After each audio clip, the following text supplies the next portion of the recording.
नाज़रीन, मैं हूं एमएसके और मेरे साथ मौजूद हैं तालुजर मलिक महबूब साहब। सर कैसे हैं आप? ठीक हैं? खैरियत से हैं?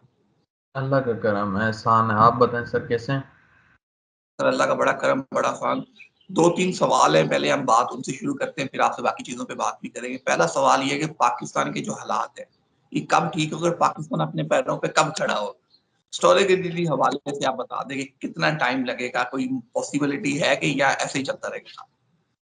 सर, आपके सवाल से पहले मैं एक छोटा सा मैसेज देना चाहता हूँ, क्योंकि हमारा मैसेज होता है बिल्कुल एंड में, तो मुझे नहीं लगता लोग इतना सुनते हैं या नहीं सुनते हैं।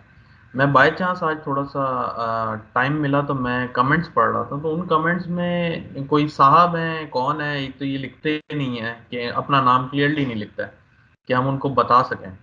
तो वो ये बोल रहे थे ये तो बड़ा आसान है, ये तो कोई भी प्रिडिक्ट कर ले। तो मतलब मैं ये कहना चाहता हूँ कि अगर इतना आसान है तो भाई आप फिर क्यों नहीं करते हैं? मुल्क और कौम की खिदमत करें। यहाँ पे इतने लोग हैं जो परेशान हैं, आप बजाय टांग खींचने के आप उनकी मदद करें। ठीक है ना सर? अगर आपको समझ में नहीं आ रहा तो आप कुछ पूछें, मतलब हेल्दी डिबेट करें ना। मतलब आप पहले टांग खींचने से फारिग होंगे तो फिर मुल्क और कौम की हम कुछ सोचेंगे, भाई हमारा पाकिस्तान कहीं जाएगा। हम एक दूसरे की टांग खींचने में ही लगे हुए हैं। तो आधा जवाब तो आपको मेरा इसी में ही मिल गया है कि जब हम अपने आप को सुधारेंगे, जब हम कुछ करने का सोचेंगे या एक दूसरे की मदद करने का सोचेंगे, तभी हम कुछ कर पाएंगे। ठीक है ना सर? अब आते हैं आपके सवाल की तरफ। तो सवाल का जवाब ये है कि इसको 2-3 साल लगेंगे पाकिस्तान को, क्योंकि पाकिस्तान का जो टाइम है वो अच्छा नहीं चल रहा। और माशाल्लाह से जो हमारे सियासतदान हैं या जो हमारे हालात हैं मुल्की, वो उसको और जो है खराबी की तरफ लेके जा रहे हैं। मतलब एक तो इंसान अपने हालात से मजबूर होता है, और दूसरा इंसान यूं कह सकते हैं कि उसके ऊपर जो जुल्म ढाया जाता है वो उसको राह सा उसकी कसर भी निकाल देता है। तो हमारे पाकिस्तान का वही हाल हुआ होगा। तो अभी 2-3 साल हैं सर, ऑनेस्टली स्पीकिंग। और अपने पैरों पे खड़े होने में तो अभी आप ना पूछें, ज्यादा बेहतर है, आगे चलें। चले अल्लाह करे हम अपने पैरों पे कभी खड़े हो जाएं। तो हमारी तो दुआएं हैं कि हमारी, चले हम नहीं तो हमारी आने वाली नस्ल ही ये देखे कि हम अपने पाँव पे खड़े हैं, कोई दुनिया के हम हमारा भी नाम है। तो अगला सवाल ये था कि पाकिस्तान में जो महंगाई है ये कम होती हुई नजर आ रही है या मजीद बढ़ेगी? शहजाद भाई, ये तो मैं आपको पिछले कितने वीलॉग से बोल रहा हूँ, ये बजट के बाद ये महंगाई का तूफान आने वाला है, और ये कहीं ना कहीं लोगों के ऊपर बम फटेगा। और आप देखेंगे जुलाई के स्टार्ट से ही ये बम फटना शुरू हो जाएगा। मुझे नहीं पता अभी कि बजट अप्रूव हुआ है या नहीं हुआ, लेकिन ये अल्टीमेटली मैंने आपको जैसे कहा था कल वीलॉग में कि ये बजट अप्रूव हो जाएगा। ऐसा कुछ भी नहीं है, ये बस एक दूसरे के साथ जो है मेल मिलाप करेंगे तो ये अप्रूव करवा लेंगे। लेकिन एज यूजल जो पीपल्स पार्टी रूठी हुई है वो मान जाएगी, और ये अब बजट अप्रूव हो जाएगा, और ये एक नया जो है अजाब कह सकते हैं। अल्लाह रहम करे, ये अजाब फिर कौम के ऊपर आने वाला है। सर बजट तो अप्रूव हो जाएगा, पीपल्स पार्टी मान गई है, हुकूमत ने उनके तमाम मुतालबात मान लिए हैं, जो भी उन्होंने कहा है उन्होंने उस पर आमीन कर दी है। थोड़ी सी बात हम कर लेते हैं, सवाल है इमरान रियाज खान और शाहिद अफरीदी, किस तरह देखते हैं दोनों की पर्सनैलिटी को? इमरान रियाज खान को भी कार्ड देखिए और शाहिद अफरीदी के कार्ड भी देखिएगा। जी, मैं आपने ये मुझे बताया था इनका, तो मुझे ऐसा लगता है कि इमरान रियाज खान साहब की जो पर्सनालिटी है वो स्ट्रांग है, और कहीं ना कहीं शाहिद अफरीदी साहब स्ट्रगल करते हुए दिख रहे हैं। तो मुझे ऐसा लगता है कि इनके लिए थोड़ा सा ज़्यादा प्रॉब्लम क्रिएट होगा आगे चल के। तो मतलब ये शायद अफरीदी के लिए ज्यादा प्रॉब्लम क्रिएट होगा। कुछ लोग तो ये भी कहते हैं कि वो मुस्तकबिल के प्राइम मिनिस्टर बनेंगे, उन्हें लॉन्च किया जा रहा है। और तो कैसे देखते हैं उसको? सर, अभी आप छोड़ें इन बातों को, मुझे नहीं लगता ऐसा कुछ भी होगा। मुझे ऐसा नहीं लगता। सर चलें, एक नई पार्टी बनने जा रही है, 6 जुलाई को उसकी लॉन्चिंग है। अवाम पाकिस्तान पार्टी का नाम है, शाहिद खान अब्बासी उसके हैं, करता धरता मुफ्ता इस्माइल खान उसमें है। कैसे देखते हैं इस पार्टी का मुस्तकबिल?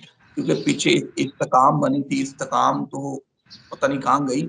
अब एक नई पार्टी का वजूद आ रहा है। इन 6 जुलाई पार्टी को का 6 जुलाई को लॉन्चिंग है। जिस दिन लॉन्चिंग होगी हम उस डेट पे भी आपसे बात करेंगे, लेकिन पहले पूछ रहे हैं इस पार्टी का मुस्तकबिल लगता है कोई होगा? मुस्तकबिल अगर आप मुझसे पूछते हैं तो स्ट्रांग बनेगी पार्टी, लेकिन मुझे कुछ खास नहीं दिखता मुस्तकबिल में। इनके साथ भी वही प्रॉब्लम्स होंगे जो नॉर्मली होते हैं, लेकिन कहीं ना कहीं शुरू में इनको मुझे लगता है कि कुछ गाइडेंस की ज़रूरत है। इनको कहीं ना कहीं मुझे ऐसा दिख रहा है कि ऑल्दो ये होंगे कोई मंजे हुए खिलाड़ी तो होंगे, लेकिन इनको कोई ऐसा और बंदा चाहिए जो इनको अच्छे से मतलब बोलते हैं ना कि एक राय रास्ता दिखाने वाला, वो बंदा चाहिए, या कोई टीम प्लेयर चाहिए जो इनकी टीम को आगे लेके जा सके। ये दो बंदे काफी एग्रेसिव बंदे हैं मुझे ऐसा लगता है। तो कहीं ना कहीं इनको इनको कोई चलाने वाला कोई तीसरा चाहिए, या कोई तीसरा है इनको चलाने वाला। ये दोनों बातें हो सकती हैं। चले सर, थोड़ी सी अब बात कर लेते हैं। जब ये पार्टी लॉन्च होगी वो नंबरिंग में हम आपसे पूछेंगे, वो नंबर इनको सूट करता है कि नहीं करता।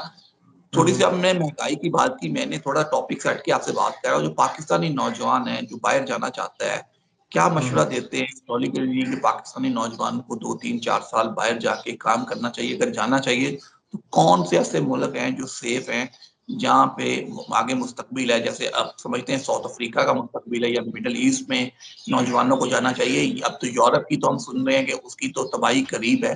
तो आप किस तरह देखते हैं? शहजाद भाई, बात ये है कि हर एक का मुस्तकबिल डिफरेंट होता है, ठीक है। कुछ लोगों को बाहर जाके ही तरक्की मिलती है, और कुछ लोग अगर बाहर चले जाएं तो उनकी तबाही तबाही हो जाती है। तो मैं एक वो जो आम लोगों की तरह या एस्ट्रोलॉजर की तरह नहीं बोल सकता हूँ कि ये जनाब आपका अगर ये ज़ोडिक है तो आप बाहर चले जाएं, अगर ये आपका टाइम चल रहा है तो आप बाहर चले जाएं। ऐसा नहीं होता। हर इंसान को जो तकलीफ होती है उसकी दवाई दी जाती है। अब अब मैं आपको बोलूं जी, जो भी नौजवान हैं जो बेरोजगार हैं वो बाहर चले जाएं और उनका खुदा ना खास्ता बहुत बुरा हाल हो जाएगा, तो वो मुझे बोलेंगे भाई आपने किस किस बलबूते पे मुझे बोला क्या आप बाहर चले जाएं।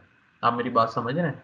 अब अगर आप में किसी के भी आप में से कोई भी रिश्तेदार आपके कोई बाहर गए होंगे, कुछ लोग स्टेबल हो जाते हैं, कुछ लोग वहीं रह जाते हैं, और कुछ लोग बोलते हैं भाई हमें नहीं समझ में आया, हम वापस आ गए। तो ये यही वजह है कि बाहर जाना एक कोई सोल्यूशन नहीं है। सोल्यूशन ये है कि आप जिस फील्ड में हैं, या आप उस फील्ड में रहना चाहते हैं, या उस फील्ड को चेंज करना चाहते हैं। तो ये चीज, ये सवाल होना चाहिए। तो इसके लिए आपको मेरे ख्याल से किसी से रहनुमाई की जरूरत है। इस ये सोल्यूशन नहीं है अगर अल्लाह रहम करे कि आपकी बेरोजगारी है तो आप बाहर चले जाएं। आई नो आप बोल सही रहे हैं, मैं इससे इत्तेफाक करता हूँ कि हमारे जो मुल्क के हालात हैं उसमें बेहतर यही है कि बाहर चले जाएं। और मेरे ख्याल से शायद मैंने कहीं सुना था कि पाकिस्तान में काफी लोग बाहर चले गए जब से ये कुछ प्रॉब्लम हुए हैं, पॉलिटिकल प्रॉब्लम शुरू हुए हैं। काफी लोग बाहर चले गए। आई अंडरस्टैंड, लेकिन जो बाहर गए हैं उनसे उनके हालात तो पूछें, वो किस तरह रह रहे हैं, या उनका सर्वाइवल अच्छा है भी या नहीं है। लेकिन मुझे ऐसा लगता है कि अगर आप स्टेबल हैं तो आप अपने पाँव ना उखेड़ें। अलबत्ता अगर आपको प्रॉब्लम हो रही है तो फिर आप सोचें बाहर के ममालिक में। लेकिन मुझे ऐसा लगता है कतर का जो ओवरऑल हालात देखे जाएं, यूएई और कतर, ओमान सॉरी, इनमें से जो सबसे बेहतरीन इस वक्त चल रहा है वो कतर है। कतर के हालात काफ़ी बेहतर हैं कंपेयर टू इन सब के। तो अगर कोई जाना चाहता है तो वो कतर की तरफ सोचे। सऊदी अरेबिया के भी हालात अच्छे हैं, लेकिन मुझे ऐसा लगता है कि वहाँ पे रिस्ट्रिक्शन और बहुत प्रॉब्लम्स हैं सऊदी अरेबिया में। अब मुझे ये नहीं पता, लेकिन जो मेरे पास इनके कार्ड्स आए थे सऊदीया और दुबई, ये काफ़ी ट्रबल में आने वाले हैं। तो कहीं ना कहीं मुझे कतर के कार्ड्स ऐसे लगते हैं कि जो स्ट्रांग हैं अभी भी। हालात इन सब के ही खराब होंगे, कहीं ना कहीं इन सबको ही फाइनेंशियल क्राइसिस में गुजरना, बल्कि पूरी दुनिया के हालात खराब होने वाले हैं। आप सर, मैं अभी से बता रहा हूँ, फाइनेंशियल क्राइसिस जो क्रंच आने वाला है वो इस साल के आखिर में आपको नजर आ जाएगा। लेकिन जो इनमें से स्टेबल होंगे वो कतर के होंगे। लेकिन एज यूजुअल जैसे मैं कह रहा हूँ कि आप अंधाधुंध नहीं कि भाई कतर बोल दिया तो चलो कतर चलें। इन सब चीज़ों का बेहतरीन हल होता है कि आप किसी से रहनुमाई लें, आप उस चीज़ के ऊपर डिटेल में रिसर्च करें। ऐसा नहीं है कि बस मुंह उठाया और चलो भाई कतर चल पड़ा। बिल्कुल सर, अगर बात करें, ये पहला हफ्ता शुरू हो चुका है अब, मंडे से वर्किंग डेज शुरू हो चुके हैं। तो किस तरह सियासी गर्मा गर्मी को देखते हैं, असेंबली का इजलास भी जारी है। पीटीआई कह रही है कि जो ऑपरेशन की मंजूरी दी है एपेक्स कमेटी ने, उस ऑपरेशन की मंजूरी को पार्लियामेंट में लाया जाए और इन कैमरा ब्रीफिंग दी जाए कि ऑपरेशन क्यों जरूरी है। कि जो फौज दहशतगर्दी के खिलाफ ऑपरेशन करने जा रही है, तो वो पीटीआई वाले इस पे वाजिब हैं, डट गए हैं कि ये असेंबली से इसकी मंजूरी ली जाए, उसके बगैर कोई एपेक्स कमेटी इसके मंजूरी नहीं दे सकती। इस तरह देखते हैं इन चीजों को, आगे जाके तसादम बढ़ता हुआ नजर नहीं आ रहा? ये तसादुम बढ़ेगा, इस हफ्ते में ही आपको नजर आएगा कि तसादुम बहुत बढ़ रहा है, हीट बहुत ज्यादा बढ़ेगी, जो पॉलिटिकल है और जो मुल्क के अंदर गर्मी है, वैसे ही जो मुल्क के अंदर गर्मी है उसमें कमी दिखेगी, लेकिन पॉलिटिकल हीट बहुत बढ़ जाएगी।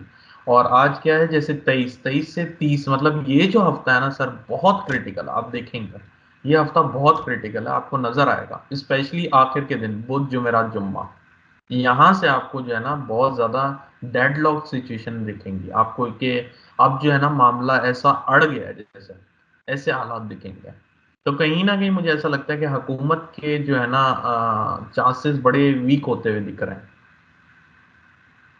मतलब हुकूमत चाहे, हम कह सकते हैं कि बुरे दिन का आगाज होता हुआ नजर आ रहा है, जहाँ पे टफ टाइम हुकूमत को मिलना शुरू हो जाएगा, एक तरफ अवाम से और दूसरी तरफ अपोजिशन से, और बहुत सी चीजों में हुकूमत उलझ ही जाएगी। ये उलझ रही है सर, इनको समझ में नहीं आ रही है, वरना ये सोल्यूशन तो निकालना शुरू हो जाए, ये उलझ चुकी है। अब ये उलझती हुई लोगों को दिखना शुरू हो जाएगी कि अब ये उलझ रही है या ये कुछ कर नहीं पा रहा है। तो ये हालात अभी इसी हफ्ते में आपको दिखेंगे। आप देखेंगे कि इस हालात जो आखिर के दिन है ना, बुध जुमेरात जुम्मा, इसमें आपको हालात बहुत ऐसे दिखेंगे कि अब हुकूमत जो है ना बेबस सिचुएशन में है, उनके पास कोई रास्ता नहीं है। Sir thank you so much. कोई मैसेज हो तो जरूर शेयर कीजिएगा। ये मैसेज मैंने शुरू में ही शेयर कर दिया है, उस पर ही अमल करने बहुत मेहरबानी होगी। Sir thank you so much. मुझे और मलिक महबूब साहब को दीजिए इजाजत। अल्लाह हाफ़िज़।